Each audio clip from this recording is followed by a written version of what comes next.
Halo semuanya, salam sehat, salam berjumpa bersama saya Dino Doi di acara John Paul Podcast.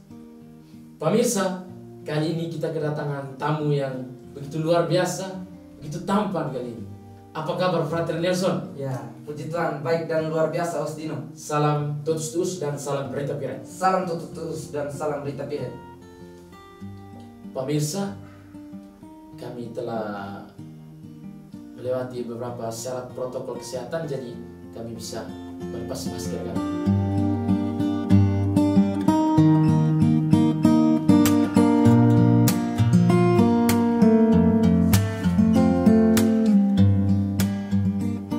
Oke pemirsa, saya bersama Frater Nelson pada episode pertama ini akan bincang-bincang asik seputar tema apa itu hidup selibat. Jadi, Frater, tema apa itu hidup selibat? Apa itu hidup selibat? Kelihatannya berat. Ya, memang sangat berat karena memang kita adalah frater pemula. Frater pemula, tapi kita sedang berjalan ke arah perlu pemahaman ya. Gitu. Jadi perlu perkenalan, jadi ada baiknya Frater Nelson memperkenalkan diri agar pemirsa tidak bertanya-tanya. Ya, baik Bapak Mama semua, saudara-saudari yang ada di rumah. Nama lengkap saya Antonius Nelson Tondasawu, biasa disapa Nelson. Saya berasal dari Paroki Santo Martinus Nangaroro, Kuskupan Agung Ede.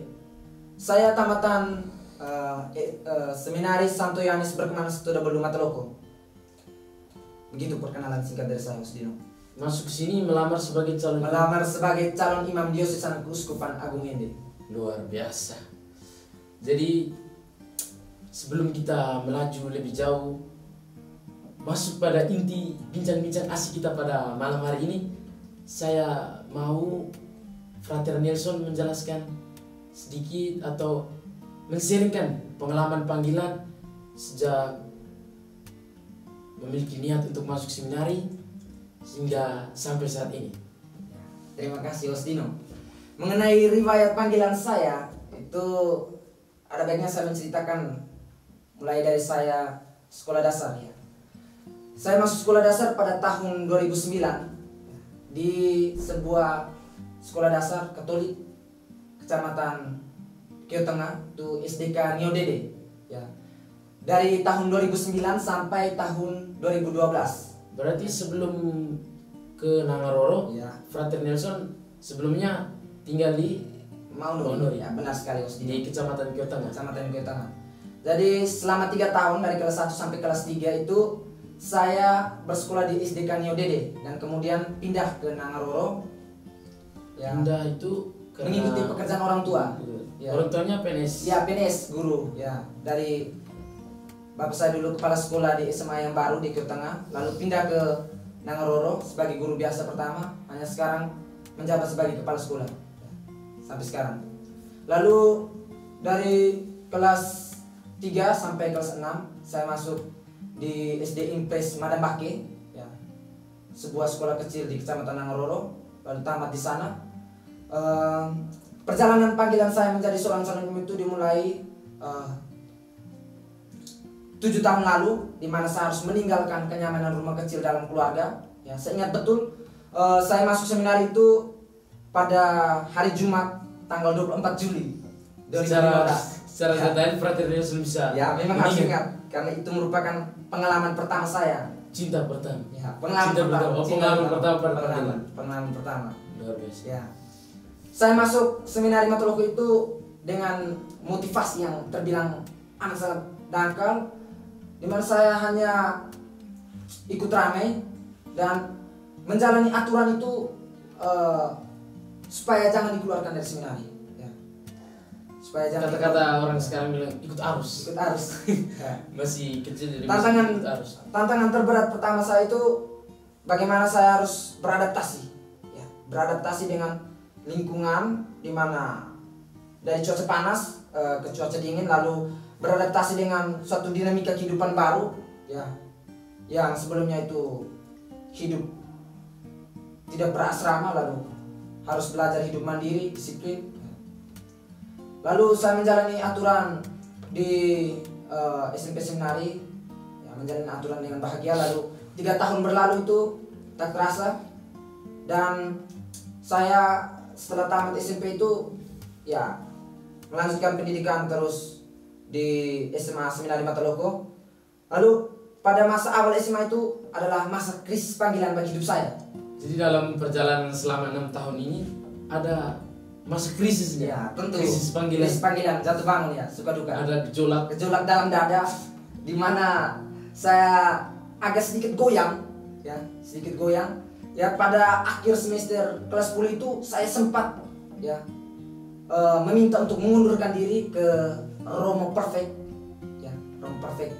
SMA kami itu Romo Beni Lalo, ya. Saya meminta untuk mengundurkan diri itu, ya, namun sebagai orang yang sangat ahli dalam psikologi ya, Romo Beni masih memberikan saya kesempatan untuk melakukan refleksi berulang-ulang.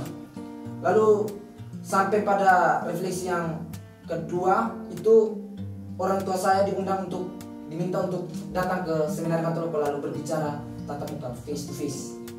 Berbicara, tapi saya tetap bersikeras untuk meminta untuk mundur dan tidak melanjutkan pendidikan. Namun Romo Beni lagi-lagi masih memberikan satu kesempatan terakhir bagi saya. Ya. Pada kesempatan yang terakhir itu saya melakukan refleksi dan saya sangat merasakan kehadiran Roh Kudus. Roh Kudus yang hadir. Roh Kudus hadir dalam diri saya. Dimana ketika saya mengerjakan refleksi itu tiba-tiba saya mematahkan keinginan saya untuk mengundurkan diri. Seakan-akan kemauan untuk mengundurkan diri itu sirna begitu saya. Hilang. Lalu saya lanjut kelas 11 ya. Kelas 11 di Seminari Mataloko SMA itu. Lalu pada tanggal 26 Maret 2020 itu kami para seminaris dipulangkan ya, karena alasan COVID-19 itu. Ya, waktu itu pandemi awal-awal COVID-19. Ya. Dari Maret sampai November, jadi 8 bulan di rumah. 8 bulan. 8 bulan menjalani kehidupan di rumah. Setelah itu masuk bulan November kelas 12 ya, itu masa-masa pembinaan calon imam, di mana penuh dengan refleksi ya, pendidikan ya, Seminari Tinggi. Ya, tak terasa saya menjalani aturan. 6 tahun pun berlalu dan saya mencapai titik terakhir di mana saya berjuang menjadi seorang calon imam. Ya. Pada masa atau pada jenjang terakhir itu saya lagi-lagi merasa kebimbangan. Apakah saya harus lanjut frater atau keluar? Saya bimbang karena saya dihadapkan oleh berbagai tawaran menarik di luar. Memang dunia ini kehidupan, dunia memiliki tawaran-tawaran yang begitu menarik. Saya memiliki banyak tawaran menarik yang membuat saya bingung untuk memilih jalan hidup saya selanjutnya. Namun setelah melewati berbagai pembinaan, refleksi pribadi dan rasio, ya, saya akhirnya berani memutuskan untuk lanjut dan melamar sebagai seorang calon imam Diocesan Keuskupan Agung Ede. Ya. Lamaran saya itu kemudian diterima oleh Bapak Uskup, dan itu berarti destinasi selanjutnya setelah saya menamatkan pendidikan di Seminari Mataloko itu Rita Pire. Ya. Luar biasa. Lalu pada tanggal 12 Agustus ya adalah hari dan momen yang tidak akan pernah saya lupakan, itu karena pada tanggal 12 Agustus itu saya dan teman-teman frater tour lainnya itu masuk dan bergabung menjadi dalam komunitas Seminari Tinggi Interdiocesan Santo Petrus Rita Pire. Nah, masuk awal itu saya sangat cemas dan gembira. Jadi rasa cemas dan gembira itu bercampur aduk. Saya cemas karena setelah melewati liburan yang begitu panjang, saya harus hidup dalam aturan dan dinamika kembali beradaptasi sebagai hidup dalam dunia sebagai seorang calon imam. Saya gembira karena dulunya saya disapa sebagai seorang seminaris dan sekarang level saya sudah bisa dipanggil sebagai seorang frater. Lalu saya menjalani aturan dengan penuh bahagia dan tak terasa bahwa saya bisa berada sampai di titik ini adalah sebuah kebanggaan bagi hidup saya dalam diri saya. Dan saya bersyukur bahwa motivasi saya untuk menjadi seorang imam itu selalu berubah dan terus dimurnikan dari waktu ke waktu. Itu Bung. Frater Nelson sudah sekitar 7 bulan, kurang lebih 7 bulan berada di tempat ini di komunitas tahun orientasi rohani Yohanes Paulus II Arita Piret. Pasti ada kesan-kesan dalam menjalani aturan, dalam menjalani segala kegiatan aktivitas di komunitas tahun orientasi rohani ini, dan mungkin bisa menceritakan bagaimana perbedaan antara aturan di komunitas ini seminar tinggi terkhususnya di komunitas Tor dan seminar menengah. Ya. Terima kasih Osdino, pertanyaannya sangat bagus.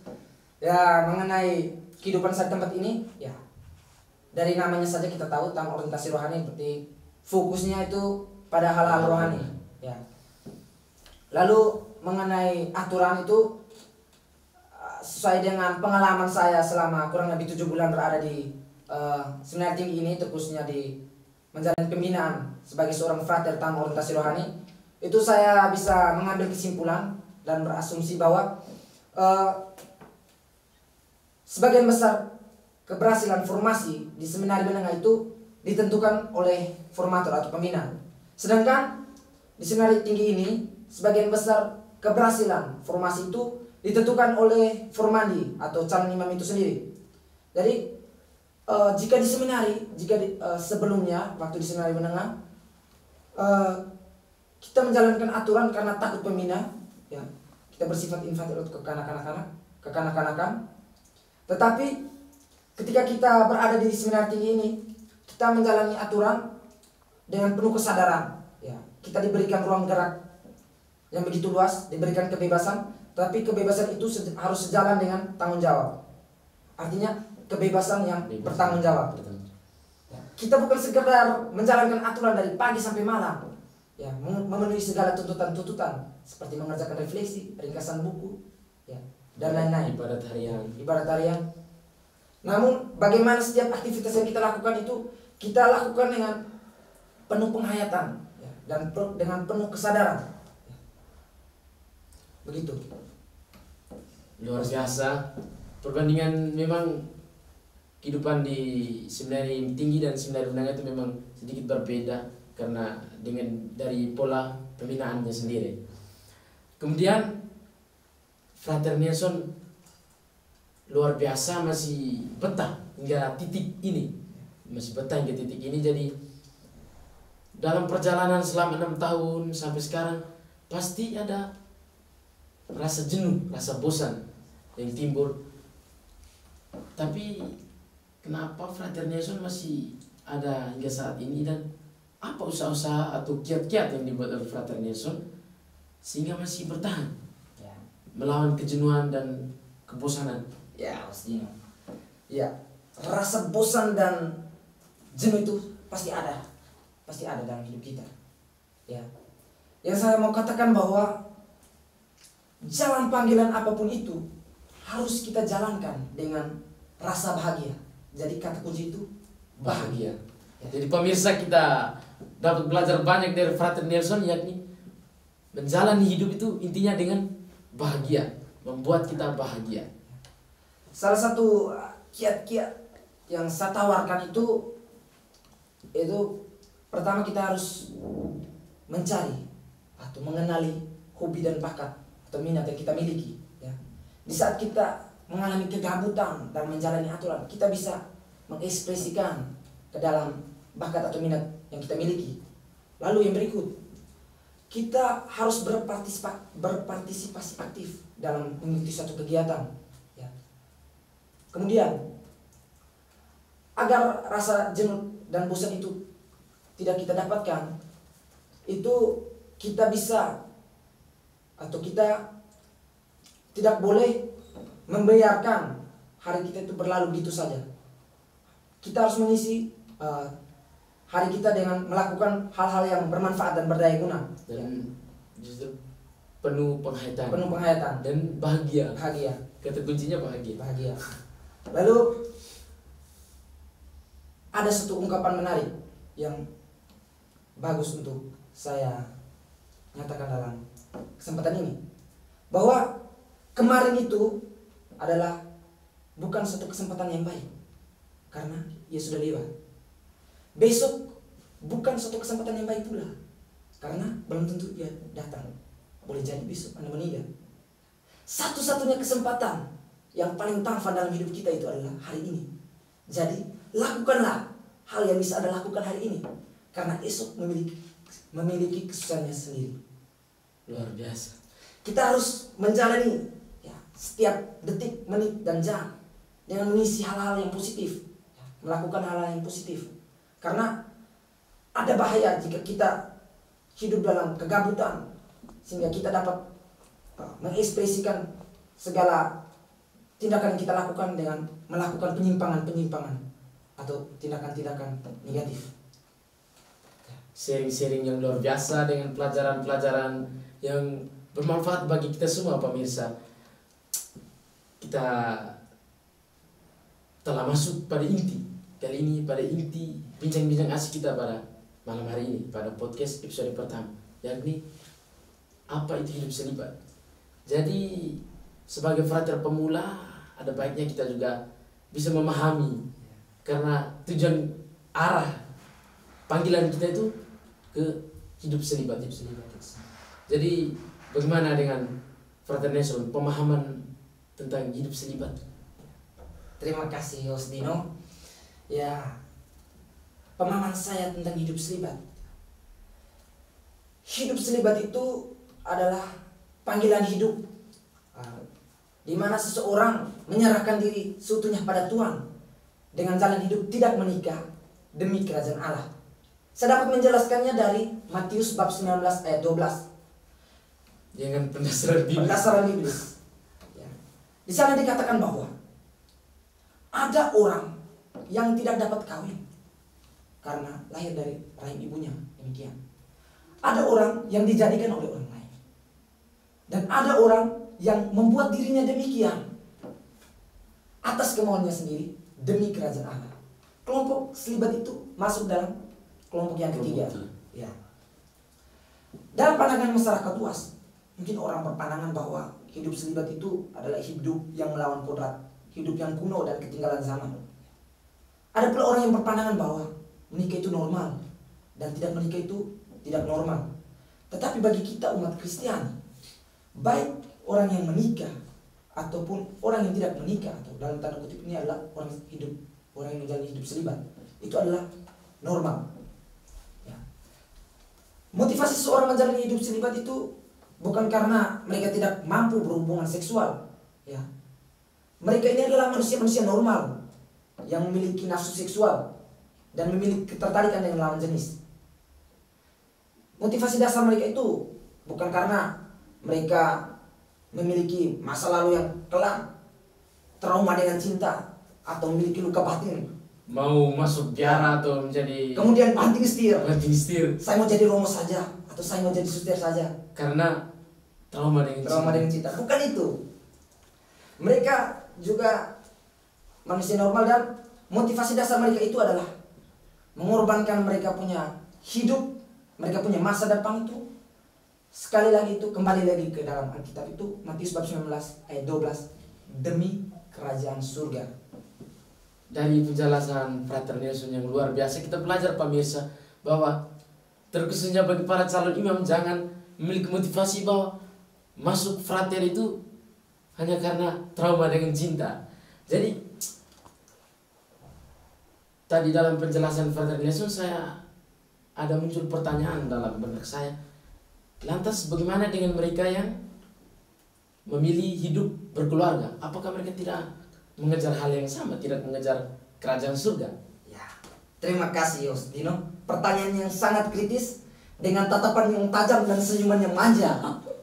Ya, baik. Saya dapat menjelaskannya dari dasar biblis. Kembali. Karena sumber iman kita Kristiani itu adalah kitab suci. Jadi kita harus menjelaskannya dari kitab suci. Dalam 1 Korintus bab 7 ayat 32 sampai 34. Di sana tertulis bahwa orang yang tidak beristri memusatkan perhatiannya pada perkara Tuhan, bagaimana Tuhan berkenan kepadanya. Sedangkan orang yang beristri memusatkan perhatiannya pada perkara duniawi, bagaimana ia dapat menyenangkan istrinya, dan dengan demikian cintanya terbagi-bagi. Artinya apa? Artinya orang yang memiliki hidup selibat memilih untuk tidak menikah agar ia dapat menyerahkan diri seutuhnya kepada Tuhan dan cintanya tidak terbagi-bagi Secara totalitas. secara total. Lalu orang yang memilih hidup untuk berkeluarga atau menikah, mereka memiliki tugas mereka masing-masing, seperti mengurus keluarga, mencari nafkah, mendidik anak, dan ini yang paling terpenting itu adalah menjaga kemurnian pernikahan mereka, bahwa pernikahan mereka itu suci dan tak terceraikan. Apa yang sudah disatukan oleh Apa yang telah disatukan oleh Allah tidak boleh diceraikan oleh manusia. Jadi mereka menjaga Ya, kemurnian kemurnian perkawinan mereka dengan tidak berselingkuh. tidak berselingkuh dan setia pada satu pasangan. Santo Thomas Aquinas pernah berkata, kenikmatan yang paling besar yang dimiliki oleh manusia itu adalah soal rasa. Ada 2 rasa yang menimbulkan kenikmatan itu, yaitu soal makan minum dan soal seks. Saya ingin menyoroti tentang seks. Orang yang menjalani hidup selibat adalah orang-orang yang memiliki nafsu seksual. Mereka memenjarakan segala keinginan mereka, segala kenikmatan mereka untuk berhubungan seksual, karena mereka mengejar apa? Mengejar sesuatu yang lebih tinggi, yaitu Tuhan demi kerajaan Allah. Kedua-duanya, baik hidup berkeluarga maupun hidup selibat, itu sama-sama mengejar hal yang sama, yakni demi kerajaan surga. Kedua-duanya sama-sama berasal dari Tuhan dan memiliki tempat yang sama. Lalu tanpa keduanya ini, gereja tidak dapat berjalan dengan baik. Begitu maksudnya. Luar biasa penjelasan dengan pendasaran biblis yang luar biasa. Dalam pertemuan dengan Romo Hans sebagai spiritual tahun orientasi Yohanes Paulus II Arete Piret, dia pernah menyinggung bahwa tanggal 8 Mei 2022 itu akan diadakan penerimaan juga bagi Frater Thor. Ya, benar sekali Osdino. Jadi bagaimana perasaan dari Frater Nelson yang sedikit lagi mau menerima juga? Terima kasih Osdino. Ya, mengenai perasaan dalam desa itu adalah saya merasa bangga karena untuk mendapat jubah itu ya, butuh perjuangan dan proses yang panjang, 10 bulan ya.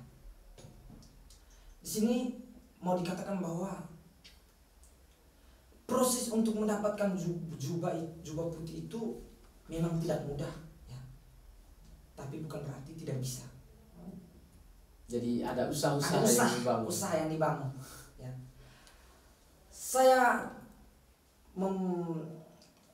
membuat suatu pernyataan liar begini. Pernyataan liar. Jika dalam dunia percintaan seseorang memiliki cinta pertama, atau dalam bahasa India toli prema, itu pada pasangan. Pandangan pertama. Cinta pandangan pertama.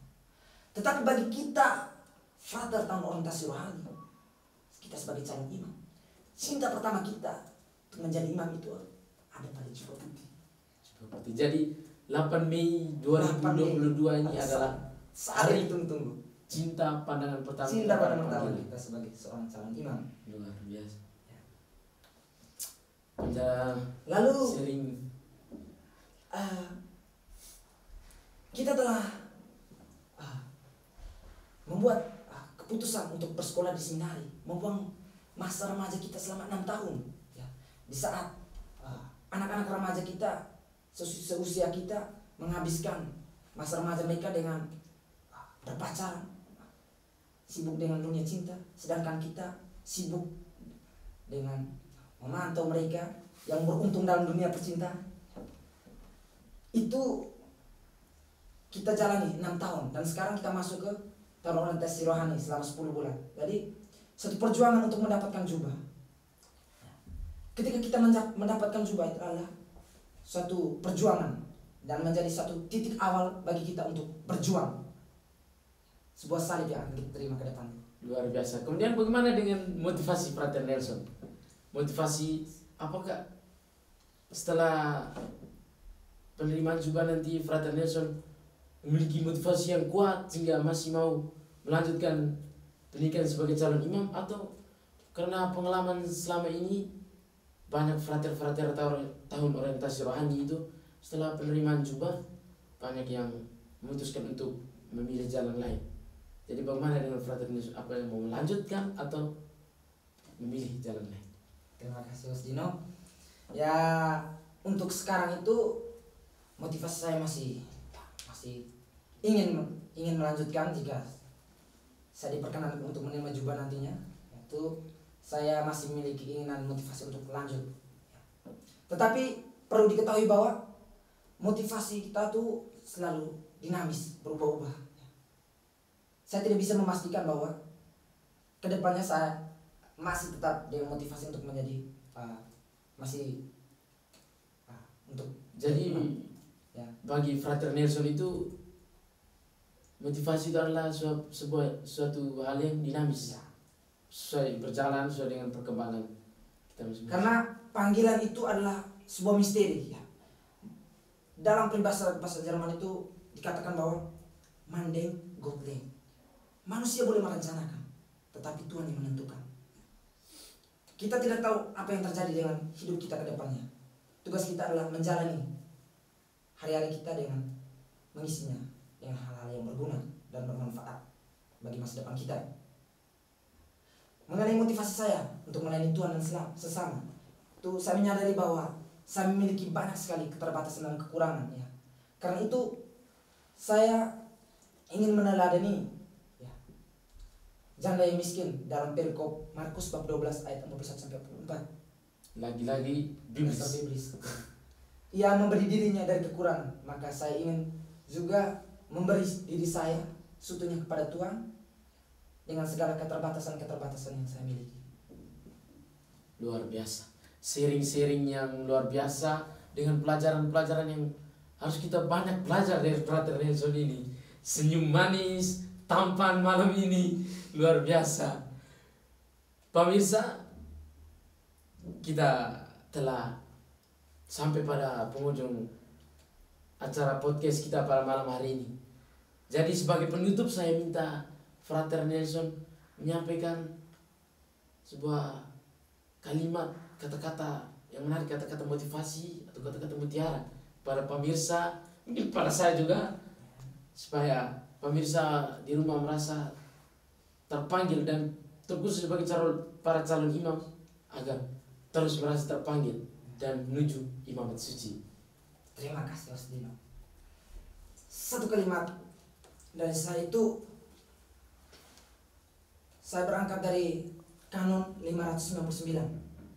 Di sana dikatakan bahwa Pendasaran apa lagi? Kanon 599.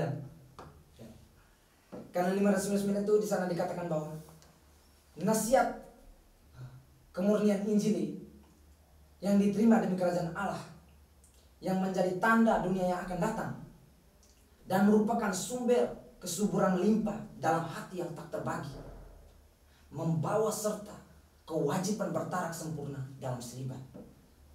Saya cuma mengatakan bahwa baik hidup berkeluarga maupun hidup selibat sama-sama menghantarkan orang pada kekudusan. Yang perlu diingat adalah hidup berkeluarga bukan pelarian karena tidak mau hidup kudus.